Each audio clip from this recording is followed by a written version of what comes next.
And angels, by the way, if you go back far enough and you study the origins of angels, they're not like little cherubs in, Hallmark cards waiting to arrive on your birthday.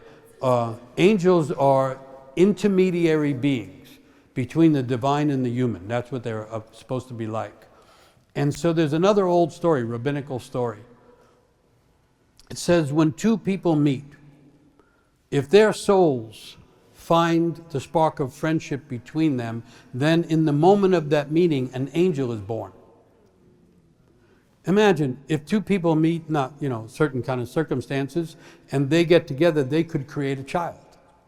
But friends are not necessarily doing that. So when friends come together, they create an angel.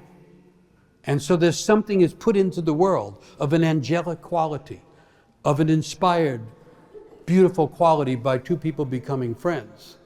But then they say, if those two people don't see each other for a year, the angel made between them begins to wither and die.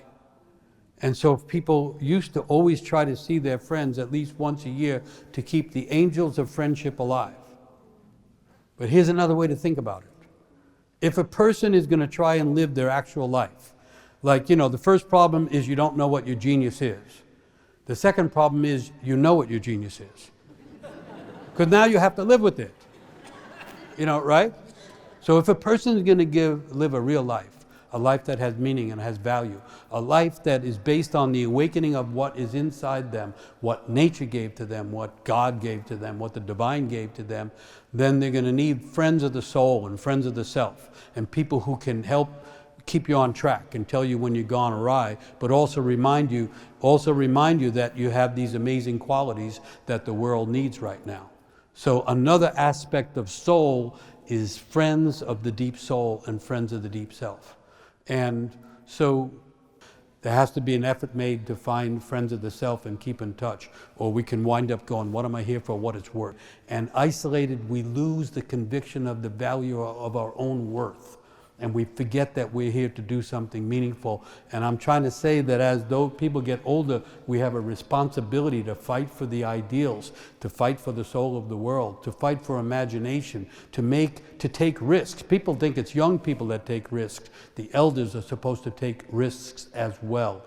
Being alive is always a risk, and a person is supposed to risk it as often as possible.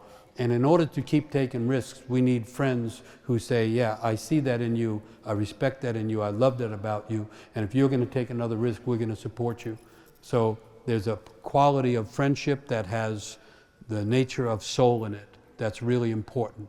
And in a world that's increasingly isolating people one from another, or substituting connection that's not real, like social media, then it's really important to consciously find other kinds of connection that feed the soul and keep a person feeling like we're here to do something meaningful.